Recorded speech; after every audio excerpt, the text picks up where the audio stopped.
नीचे गुड बैठो गुड आओ आओ आओ रिच बढ़ाओ गुड बॉडी का चलो चलो चलो चलो गुड आओ रिच बढ़ाओ गुड शाबाश शुरू कर दे रिच बढ़ाओ ये गुड नाइस चलो शॉट गुड आओ आओ आ जाओ गुड हाँ पूरा मारना शॉट है वेरी गुड शॉट आओ आओ रिच बैलेंस पूरा वेट दे देना है लेग पर नी बैंड करके हाँ वेट ट्रांसफर करो आगे फ्रंट लेग पे पूरा वेट देना है अपर बॉडी का नी को बैंड करते हुए नी बैंड करो गुड ये चलो शॉट पूरा हाय आज हम लोग एक ड्रिल कर रहे थे। हमारे साथ आपने देखा 2 स्टेट प्लेयर, एक छत्तीसगढ़ एक सौराष्ट्र का।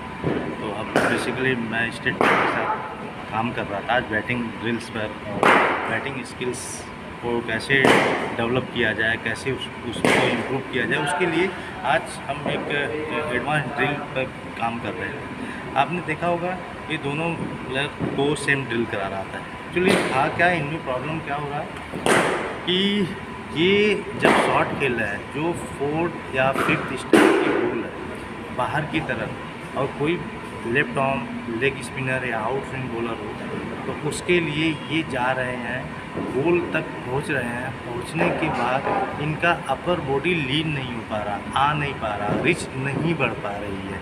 जब रिच नहीं बढ़ पा रही है तो उनके स्विंग को, उनकी स्पिन को कंट्रोल नहीं कर पा रहा है। कई बार ये बीट भी हो रहा है, तो कई बार आ नहीं पा रहा है। या तो ये छोड़ के चलेंगे, लेकिन आप छोड़ोगे भी तो कितना छोड़ोगे? अगर आपका टेक्निक अच्छा नहीं है, अगर सामने से बॉल निकल रही है, आपकी रिच नहीं जा रही है, बढ़ नहीं रही है, तो फिर बॉल को आपको मजबूरी में खेलना पड़ेगा। और आज की क्रिकेट इतनी फास्ट हो गई है, आप ज़्यादा से ज़्यादा डेड नहीं खेल सकते हो। आप में एग्रेशन होना चाहिए, आपको एग्रेसिव बैटिंग करना चाहिए। एग्रेशन का मतलब ये नहीं कि सारी बॉल पर चौके या छक्के मारना। एग्रेशन का मतलब ये भी होता है आप पॉजिटिव वे में बैटिंग करो। आपको लगना चाहिए, आपकी बॉडी लैंग्वेज अच्छा लगना चाहिए, बैट पे आना चाहिए अच्छा बॉल, सिंगल निकलना चाहिए, डबल निकलना चाहिए, बीच में बाउंड्री जानी चाहिए, ऐसी बैटिंग होनी चाहिए। तो उसके लिए आपको अच्छे से स्किल्स पर काम करना होगा। तो आज सेम उसी गलती को सही करने के लिए मैंने 2 स्टेट प्लेयर के साथ आज काम किया।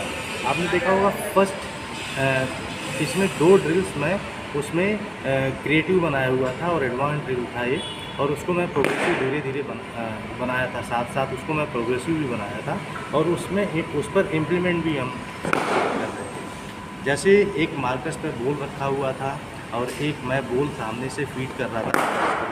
तो जैसे बॉल सामने मैं फीड कर रहा था, प्लेयर स्टेप आउट करके आ रहा था, अपनी अपर बॉडी के रिच को बढ़ाते हुए बॉल सामने रिसीव कर रहा था दोनों हैंड से, और मैं बॉल पूरा खींच कर रख रहा था, यानी पीछे डाल रहा था ज़्यादा, ताकि बैटर का जो है अपर बॉडी का रिच और अच्छे से बढ़े। क्योंकि वो जितना मैं बॉल खींच के रख रहा था, बैटर उसको पकड़ने के लिए, उसको रिसीव करने के लिए उतना ज़्यादा एफर्ट लगा रहा था अपनी अपर बॉडी से, तो उनकी मसल्स अपने आप उस तरीके से यूज होना शुरू हो गई थी। फिर दूसरे में क्या कर रहा था, दूसरे में मैं खड़े होकर ड्राइव लगवा रहा था, क्योंकि उस पर फील ले रहे थे वो, और उनको एक तरीके से कॉन्फिडेंस दे रहा था कि हाँ हमारी बॉडी अच्छी जाने लगी। एक बार निकल के रिसीव करना, उसमें फ़ायदा क्या हो रहा था, उनका फुटवर्क अच्छा हो रहा था, साथ साथ अपर बॉडी की रिच बढ़ रही थी,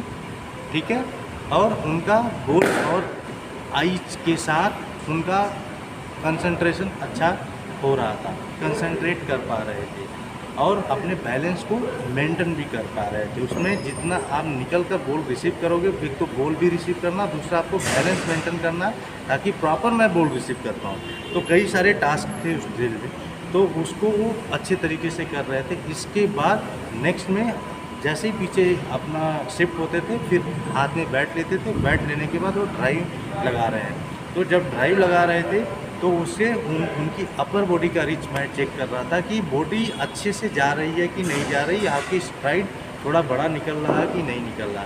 तो मैं साथ साथ ड्रिल्स के साथ साथ प्रॉपर बैट के साथ उनको इम्प्लीमेंट भी करा रहा था। तो ये था उसमें कि दोनों चीज़ें साथ चल रही थी। तो गाइज मेरा कहने का मतलब ये है कि कोई भी ड्रिल्स करो, इम्प्लीमेंट साथ साथ होना चाहिए। अगर ड्रिल आज कर रहे हो, इम्प्लीमेंट आप 4 दिन बाद करोगे बैट के साथ प्रॉपर, जैसे आप क्रिकेट खेलते हो, जो मैच वाली फीलिंग लेना है आपको, मैच में कैसी बैटिंग करनी है, नेट में कैसी बैटिंग करनी है, तो वो चीज़ें आपको इम्प्लीमेंट साथ के साथ लेना पड़ेगा। अगर ड्रिल करने के बाद लेट आप इम्प्लीमेंट करते हो तो आपकी मसल्स उस हिसाब से ठंडी पड़ जाती है, आपकी मसल्स थोड़ी लूज हो जाती है, क्योंकि बॉडी उस हिसाब से काम रिएक्ट नहीं कर पाती है। जिस हिसाब से आप ड्रिल करते हो साथ साथ इम्प्लीमेंट करते हो तो आपकी मसल्स मेमोरी आपके दिमाग में वही चलती रहती है, तो अपने आप खुद वो बॉडी अपने आप रिएक्ट करने लगती है उस शॉट्स के लिए, जिस शॉट को आप खेलना चाह रहे हो, जिस शॉट का आप ड्रिल कर रहे हो। इसीलिए कभी भी सबसे मेरा यही रिक्वेस्ट है, कोई भी ड्रिल करो तो उसका इम्प्लीमेंट साथ में करो, तो उससे आपको 100% ज़्यादा बेनिफिट मिलने वाला है। तो आप जब नेक्स्ट टाइम आप नेट में बैटिंग करने जाओगे तो और ज़्यादा आपको फ्रीडम फील होगा, अपने आप को फ्री रख पाओगे और उससे आप अच्छा कर पाओगे। तो ये सारी चीज़ें था ड्रिल्स के बारे में। ड्रिल्स करना ही बड़ी बात नहीं है, ड्रिल्स को कैसे प्रोग्रेसिव बनाना है, ड्रिल्स को कब कहाँ हमें यूज करना है, कब हमारी बॉडी क्या मांग रही है, उस हिसाब से हमें कब रोकना है, कब बढ़ाना है, कब बैट के साथ करना है, कब हमें थोड़ा रेस्ट लेना है, कब हम मतलब अपनी बॉडी के बारे में आपको बिल्कुल समझना पड़ेगा, अपने बॉडी के सेटअप के बारे में, अपने बॉडी के हिसाब से, और जो हमारा बायो मैकेनिज्म है बॉडी का, उस हिसाब से आपको अच्छा काम करना पड़ेगा सारी चीज़ें। और उसमें फ़िटनेस लेवल का भी हमें ध्यान रखना पड़ता है, कहीं प्लेयर्स अनफिट ना हो, प्लेयर का फिट होना ज़रूरी है। अगर वो ड्रिल्स नहीं कर पा रहा है कोशिश करने के बाद, तो कहीं ना कहीं उसका फिटनेस इश्यूज है, उसके स्ट्रेंथ में कमी है, उसके स्टेमिना में कमी है, उसका भी प्रॉपर हम ध्यान रखते हैं और अपने ट्रेनर के साथ उस प्लेयर्स पर बराबर काम करते हैं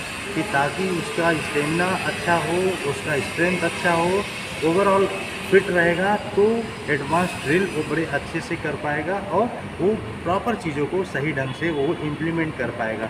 तो मेरे हाई परफॉर्मेंस सेंटर में ये सब चीज़ों का ध्यान रखकर काम किया जाता है। तो इसलिए प्लेयर को मुझे जो भी प्लेयर्स है अच्छा रिजल्ट भी मिल रहे हैं और विद इन 15 डेज 1 मंथ में मुझे बहुत अच्छे रिजल्ट मिले हैं, कुछ स्टेट प्लेयर्स से भी और कुछ एकेडमी के प्लेयर्स से भी। तो गाइस मेरा कहने का मतलब है आप अपने कोचेस से बात करो और किसी एक्सपर्ट की सलाह से ही चीज़ों को करो। अगर अपने आप करोगे तो कई बार इंजरीज भी होगी, कई बार आपका गेम भी ख़राब होगा, तो बहुत सारी चीज़ें हो सकती हैं। इसलिए नीम हकीम खतरे जान वो वाले बात नहीं करना है, वो वाले गेम नहीं खेलना है। तो हमेशा सलाह लो किसी से, कोचेस से टच में रहो, अपने कोच से बात करो, फिर इसके बाद आप ड्रिल्स करो या और कुछ भी करो तो आपका इम्प्रूवमेंट अच्छा होगा। थैंक यू गाइज, मेरा यही कहने का मतलब था, समझाने का मतलब था वीडियो का, कि आप जो चीज़ें करो सही वे में करो। Thank you.